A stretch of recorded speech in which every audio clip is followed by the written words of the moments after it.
ഭ്രാന്തന്റെ പ്രണയം an unconditional love story ഭാഗം 23. കല്യാണി പെട്ടെന്ന് ഓർമ്മകളിൽ നിന്നും ഞെട്ടിക്കൊണ്ട് ദേവികയെ നോക്കി. ദേവിക അവരെ തന്നെ സംശയത്തോടെ നോക്കി നിൽക്കുകയായിരുന്നു. അപ്പോൾ കല്യാണി അവരെ നോക്കി ചിരിക്കാൻ ശ്രമിച്ചു. അതൊന്നുമില്ല ഏട്ടത്തി, മാളുവിന്റെ ഏട്ടനല്ലേ ഇന്ദ്രൻ. അപ്പോ അതുകൊണ്ട് വെറുതെ ഒരു സൗഹൃദം, അത്രേ ഉള്ളൂ. കല്യാണി പതർച്ചയോടെ പറഞ്ഞു നിർത്തി. അവൻ അത്ര നല്ലവനല്ലെന്നാ ഹരി പറഞ്ഞേ.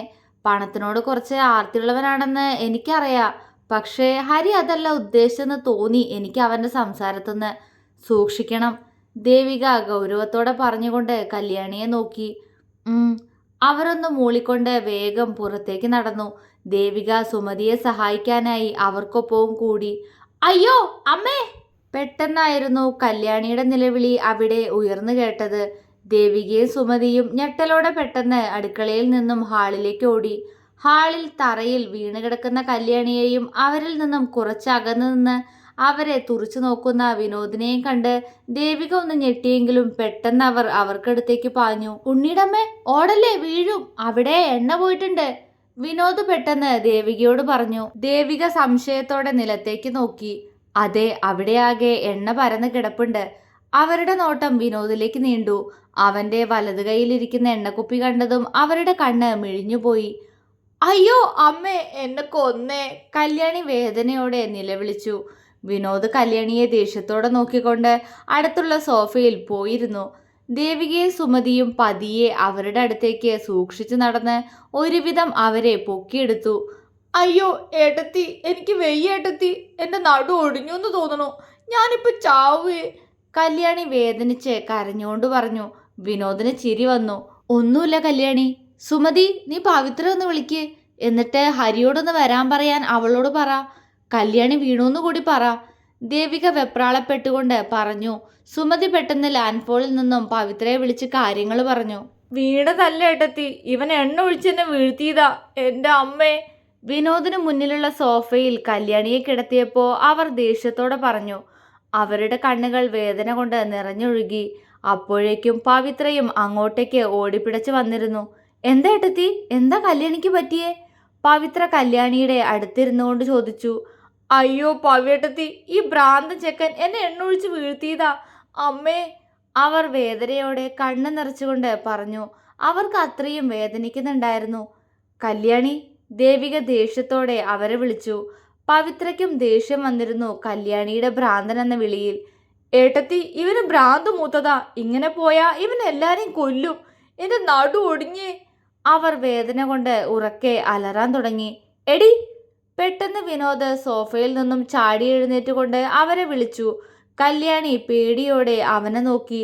അവന്റെ പല്ലുകൾ മുറുകിയിരുന്നു. ദേഷ്യം കൊണ്ട് അവന്റെ കണ്ണ് കലങ്ങിയിരുന്നു. ഒരു നിമിഷം അന്നുണ്ടായ സംഭവം കല്യാണിയുടെ മനസ്സിലേക്ക് ഓടി വന്നു. അവർക്ക് അവിടെ നിന്നും എഴുന്നേറ്റോടാൻ തോന്നിപ്പോയി. പക്ഷേ ഈ വേദന. മോനെ വിനു, വേണ്ട, പവിത്ര ദയനീയമായി അവനോട് പറഞ്ഞു. അവൻ അവരെ തുറച്ചു നോക്കി. അവന്റെ ആ ഭാവത്തിൽ അവർക്കും പേടി തോന്നിയെങ്കിലും അവർ അത് പുറത്ത് കാണിച്ചില്ല. അവർ വിഷമത്തോടെ അവനെ നോക്കി. വിനോദിന്റെ നോട്ടം പവിത്രയിൽ നിന്നും കല്യാണിയിലേക്ക് എത്തി. അവർ പേടിയോടെ അവനെ നോക്കുന്നുണ്ട്. നിന്നോട് ഞാൻ പറഞ്ഞിട്ടില്ലേ ഇങ്ങോട്ട് വരരുതെന്ന്? പറഞ്ഞിട്ടില്ലേടി? അവൻ പല്ലിരുമ്മിക്കൊണ്ട് ചോദിച്ചു. ഏട്ടത്തി! കല്യാണി പേടിയോടെ അവനെ നോക്കി ദേവികയെ വിളിച്ചു കരഞ്ഞു. മോനെ ഉണ്ണി, മിണ്ടാതിരിക്കെ. വീട്ടിൽ വരുന്ന ആളുകളോട് ഇങ്ങനെ പെരുമാറരുതെന്ന് എത്ര തവണ അമ്മ നിന്നോട് പറഞ്ഞിട്ടുണ്ട്. എന്തിനാ മോനെ ഇങ്ങനെ? ദേവികയുടെ കണ്ണ് നിറഞ്ഞുപോയി. ഇവളെനിക്കിഷ്ടല്ല. എൻ്റെ ഗായുവിനെ കുറിച്ച് ഓരോന്ന് പറഞ്ഞ് എന്നെ വിഷമിപ്പിച്ചവളാ ഇവളും ആ ഗവളിയും. എനിക്കിഷ്ടല്ല രണ്ടാളെയും, അവൻ ദേഷ്യത്തോടെ പറഞ്ഞു. എന്താ ഇവിടെ? പുറകിൽ നിന്നും മാളുവിന്റെ ശബ്ദം കേട്ടതും വിനോദ് പെട്ടെന്ന് അവളെ തിരിഞ്ഞു നോക്കി. അവന്റെ മുഖം വിടർന്നു. അവൾ മുന്നോട്ട് നടക്കാൻ ഒരുങ്ങിയതും മുന്നോട്ട് നടന്നു വരുന്ന അവളെ കണ്ട് വിനോദ് പേടിയോടെ അവളെ വിളിച്ചു.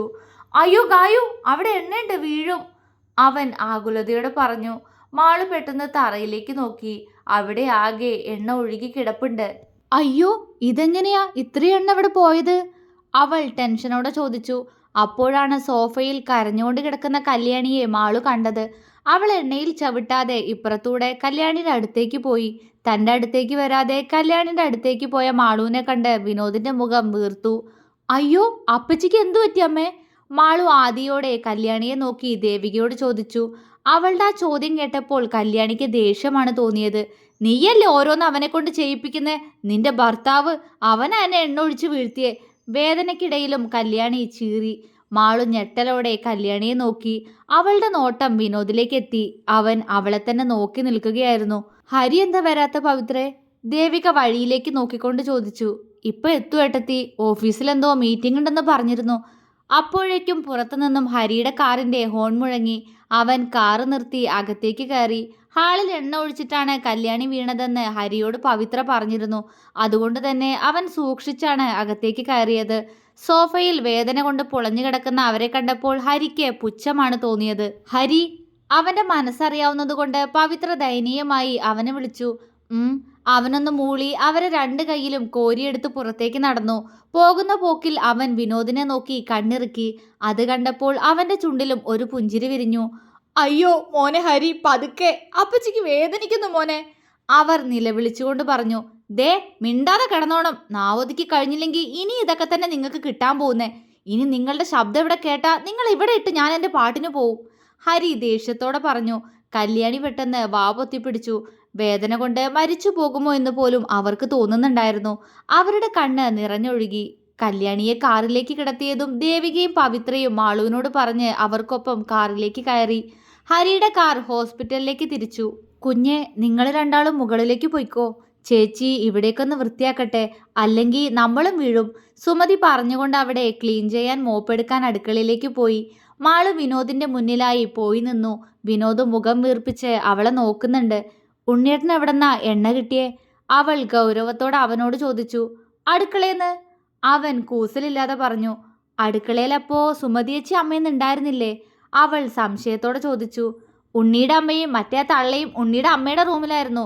അപ്പോൾ ആരും കാണാതെ അടുക്കളയിൽ പോയിട്ട് എടുത്തതാ ഞാൻ. അവൻ്റെ തല താഴ്ന്നു. അപ്പോൾ അടുക്കളയിൽ ആരും ഉണ്ടായിരുന്നില്ലേ? അവളുടെ നെറ്റി ചുളിഞ്ഞു.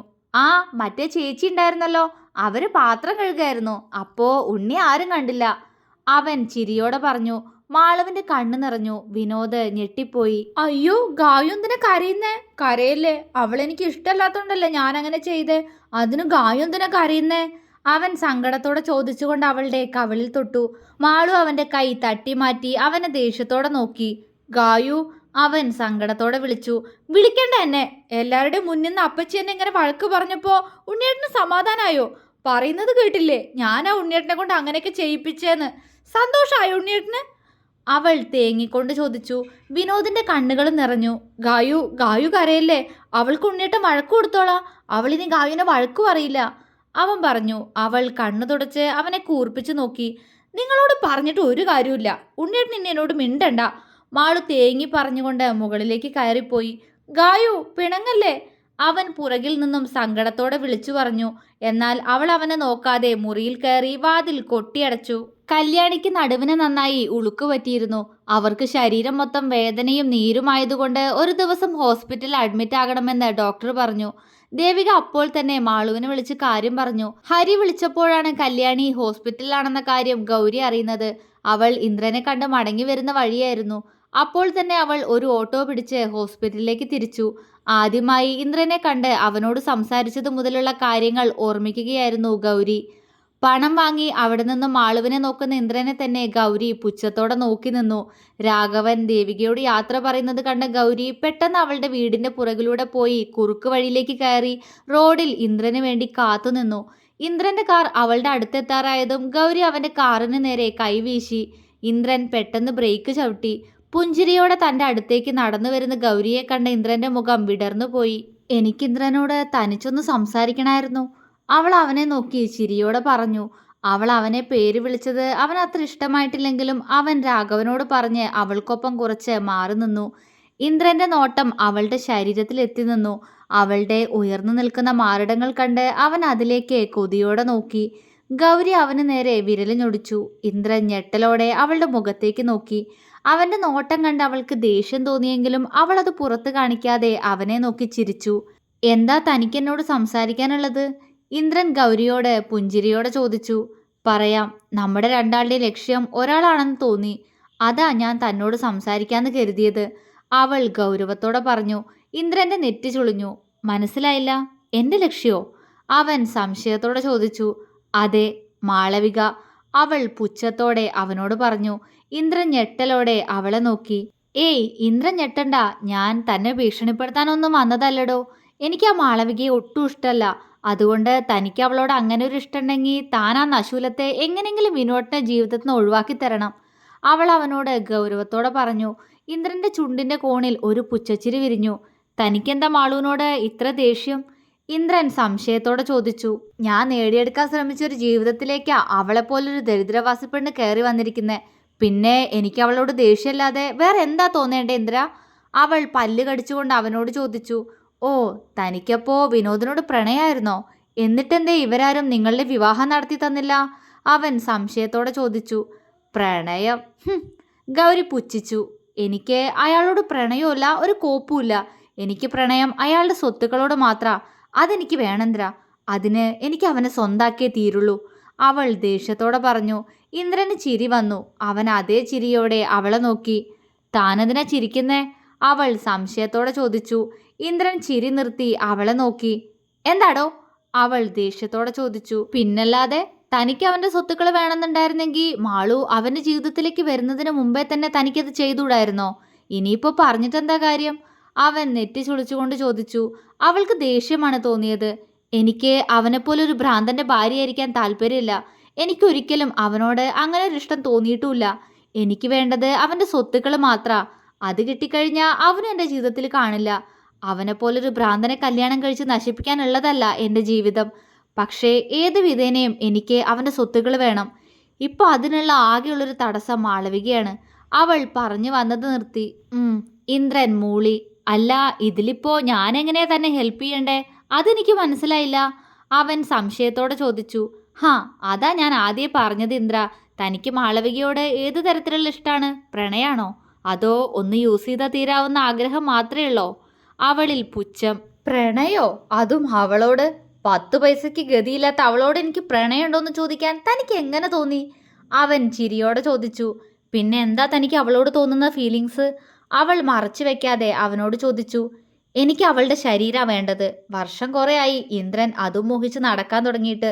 ഒരിക്കലെങ്കിലും എനിക്കതൊന്ന് രുചിക്കണം. അവൻ സ്വയം ചുണ്ടു നുണഞ്ഞുകൊണ്ട് പറഞ്ഞു. ഗൗരിക്ക് അറപ്പ് തോന്നി. എങ്കിലും അവൾ അവനെ നോക്കി പുഞ്ചിരിച്ചു. ഓക്കെ, അതിന് ഞാൻ തന്നെ സഹായിക്കാം, അവൾ പുഞ്ചിരിയോടെ പറഞ്ഞു. അവൻ്റെ മുഖം വിടർന്നു. എങ്ങനെ? അവൻ ആകാംക്ഷയോടെ ചോദിച്ചു. താൻ എൻ്റെ ഒപ്പം നിൽക്കണം. ഇന്ദ്രന് വേണ്ടത് മാളവികയാണ്. എനിക്ക് വേണ്ടത് വിനോദിൻ്റെ സ്വത്തുക്കളും. അപ്പോൾ നമ്മൾ രണ്ടാളും ഒരുമിച്ച് നിന്നാൽ നമുക്കിത് രണ്ടും നേടാൻ സാധിക്കും. എന്തു പറയുന്നു? ഓക്കെ ആണോ? അവൾ അവന് നേരെ കൈ നീട്ടിക്കൊണ്ട് ചോദിച്ചു. ഇന്ദ്രന്റെ ചുണ്ടിലൊരു പുഞ്ചിരി വിരിഞ്ഞു. അവൻ ഗൗരിയുടെ കൈയിലേക്ക് അവൻ്റെ കൈ ചേർത്ത് വെച്ചു. ഓക്കെ, സമ്മതം, എനിക്ക് സമ്മതം. ഇനി നമ്മൾ ഒരുമിച്ച് പ്ലാൻ ഇടും. എന്നിട്ട് നമുക്ക് നേടിയെടുക്കാം നമുക്ക് വേണ്ടത്, ഇന്ദ്രൻ ചിരിയോടെ പറഞ്ഞു. പതിയെ ആ ചിരി അവളുടെ ചുണ്ടിലും വിരിഞ്ഞു. അപ്പോൾ ഓക്കെ ഇന്ദ്ര, തൻ്റെ മൊബൈൽ നമ്പർ തരൂ, ഞാൻ തന്നെ കോണ്ടാക്ട് ചെയ്തോളാം, അവൾ പറഞ്ഞു. ഇന്ദ്രൻ അവൻ്റെ നമ്പർ അവൾക്ക് പറഞ്ഞു കൊടുത്തു. എന്നാൽ ഓക്കെ ഇന്ദ്രൻ, ഞാൻ വിളിച്ചോളാം തന്നെ, അവൾ ചിരിയോടെ പറഞ്ഞുകൊണ്ട് തിരിഞ്ഞു നടന്നു. ഇന്ദ്രൻ അവൾ പോകുന്നത് തന്നെ നോക്കി നിന്നു. പതിയെ അവൾ ചേർത്ത് അവൻ്റെ കയ്യിലേക്ക് നോക്കിക്കൊണ്ട് അവൻ അതിൽ അമർത്തി ചുംബിച്ചു. കൊള്ളാം പെണ്ണ്, സുന്ദരിയാ, അവൻ സ്വയം പറഞ്ഞുകൊണ്ട് നടന്നു പോകുന്ന അവളുടെ പിൻഭാഗത്തേക്ക് തന്നെ നോക്കി. ഓഫ്, ഇതാണ് പറയണത്, ഒരു വെടിക്ക് 2 പക്ഷി. കൊള്ളാം, ഇവളൊരു മുതല് തന്നെ, അവൻ കൊതിയോടെ പറഞ്ഞുകൊണ്ട് അവളെ തന്നെ നോക്കി നിന്നു. ഗൗരി ഓർമ്മകളിൽ നിന്നും ഉണർന്നു. അപ്പോഴേക്കും ഹോസ്പിറ്റലിൽ എത്തിയിരുന്നു. അവൾ ഓട്ടോയ്ക്ക് ക്യാഷ് കൊടുത്ത് വേഗം കല്യാണി കിടക്കുന്ന റൂമിലേക്ക് നടന്നു. അപ്പോഴും ഇന്ദ്രൻ എങ്ങനെ മാളുവിനെ എത്തിച്ചു കൊടുക്കുമെന്ന ചിന്തയായിരുന്നു അവളുടെ മനസ്സിൽ. തുടരും.